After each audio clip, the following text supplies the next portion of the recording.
Today we make nut-free, allergen-free Orgeat. But this Orgeat will not be free from amazing almond flavor. What makes this allergen-free is that it contains no nuts, no dairy, no eggs, no wheat. Yes, it is gluten-free, no shellfish, and so on. However, when you are dealing with allergies, you want to be incredibly cautious, and I encourage you that follow this recipe to look into each one of these ingredients yourself. For some of you, you'll find this recipe to be a no-brainer, and some of you will think it's kind of a cop-out, and I hear you, but just stick around in this relatively short video for why I think this is the best alternative to an almond or nut-based Orgeat. My typical Orgeat uses water, sugar, rose water and orange blossom water, an almond extract, and almonds, or in my 60-second Orgeat version, almond milk concentrate. This concentrate is just ground down almonds and simplifies the process to make it easier for you.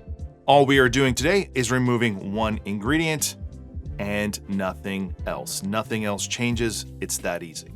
There is no historic set-in-stone recipe for Orgeat, but typically they use sweet and bitter almonds, but that was not universal, and the bitter almonds provided that almond extract flavor. However, the problem with bitter almonds is that they contain a compound that converts into cyanide. So, an Orgeat made for your enemies. Modern recipes call for sweet almonds, the ones that you eat, and often call for almond extract. So how can we still use a real almond extract if you're someone that has an almond or a nut allergy? Well, the first thing we need to know is that almost all almond extracts are not made from almonds. Even if they say they are made from oil of bitter almond, they are probably not. This is made from apricot pits, which have the same flavor compounds of bitter almonds. The Watkins brand is a good, affordable option for almond extract, and I even confirmed with them in an email that they don't make these from almonds and it's made from apricot or stone fruit pits.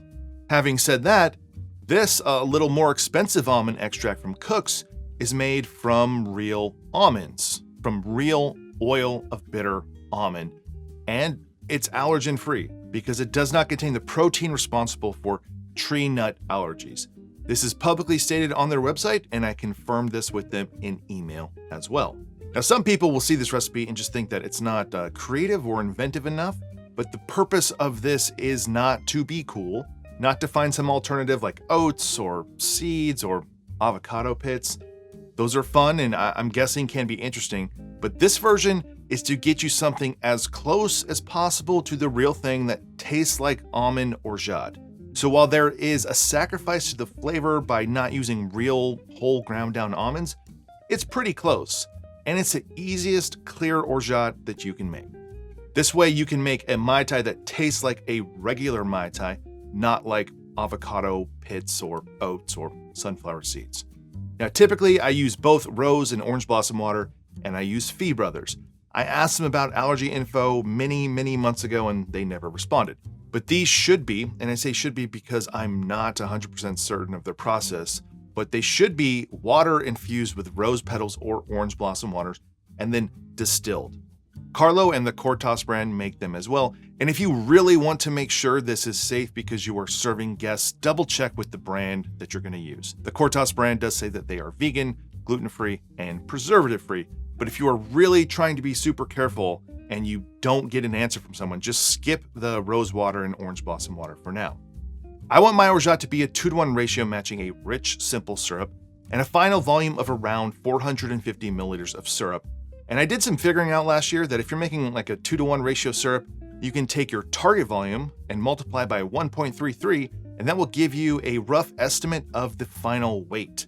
Because that 450 milliliters of syrup will not equal 450 grams, since it will be mainly sugar, and sugar is denser than water. And I promise that's like the most advanced you have to do with this, but if you wanted to make a 750 milliliter bottle, like fill a full-size empty bottle, just multiply 750 by 1.33, and that would be your total weight. You can make a much larger batch or smaller batch, and this is just a good idea to have if you want to know your final weight, and we do kind of need to know the final weight. So for me to make 450 milliliters, I need 600 grams of water and sugar at a ratio of 2-to-1. That means 200 grams of water and 400 grams of sugar.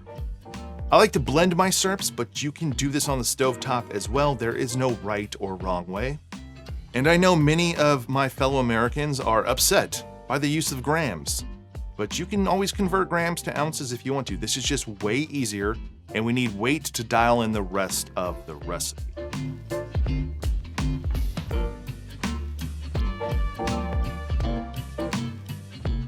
So for the rest of this recipe, it's exactly the same as my main orgeat recipe. For every 100 grams of syrup, I add in a 1/4 teaspoon of almond extract, rose water, and orange blossom water. In this instance, that comes out to 1.5 teaspoons of each. But be cautious, your brand of extract or rose water or orange blossom water may be much more potent than mine. It might not be as potent. To fill you in on how I came up with this 1/4 teaspoon per 100 grams, it was not arbitrary or random. I came to that by making a much larger batch and adding in a 1/4 teaspoon at a time until I hit the ideal target taste, and it turned out to be a 1/4 teaspoon per 100 grams. So that's why I use that much exactly each time. You can do this process yourself. If you have a batch like this, which is like 450 milliliters, you can start by adding a 1/4 teaspoon of each, mix it in, and taste it as you go along. Increase it from there if you need to. But just keep in mind, when you're making orgeat, whether it's almonds or it's nut-free or you're doing macadamia, pistachio, whatever it is, I believe that it should be very strong. In this case, very almondy and very floral. Borderline too strong when you taste it on its own, because you're using this in a diluted drink and you want this to be very strong, but not off-putting. But you're not going to ever really drink this on its own. Just think about, you're going to be putting this in a cocktail with a bunch of other ingredients and you want it to stand up. So there you go. Allergen-free orgeat that tastes like almond. And I'll come back later and insert some footage after this syrup has settled and the bubbles have come out a little bit, and you'll see just how crystal clear it is. You will lose some of that almond flavor, but it's still very prevalent, and you can always increase the almond extract if you want. You're also going to lose some of the body and texture, but you could turn this into a gum syrup by adding in some acacia gum. And for this recipe, I'd start low, probably like 15 to 20 grams. But this is also a 2-to-1 rich, simple syrup ratio that's already pretty thick with plenty of body, in my opinion. I don't think thickening it is very necessary. And if you haven't figured it out by now, you could just use an already made 2-to-1 rich, simple syrup and add the rest of the ingredients, making this even easier to make. I like my orgeats to be basic when I make Mai Tais, so I can control that as a variable. It's the same every time, no matter the Mai Tai. But if you want to customize yours with brandy or vanilla or just anything else, then just go for it and make it your own. So that is it. This really is for anyone out there to make an orgeat that tastes like the real thing without gimmicks or weird things that just don't taste like almonds. So if you enjoyed this video, please give it a like below. Consider subscribing here to the channel. If you want to support this channel more, check out my Patreon page. And otherwise, I will see you on the next one.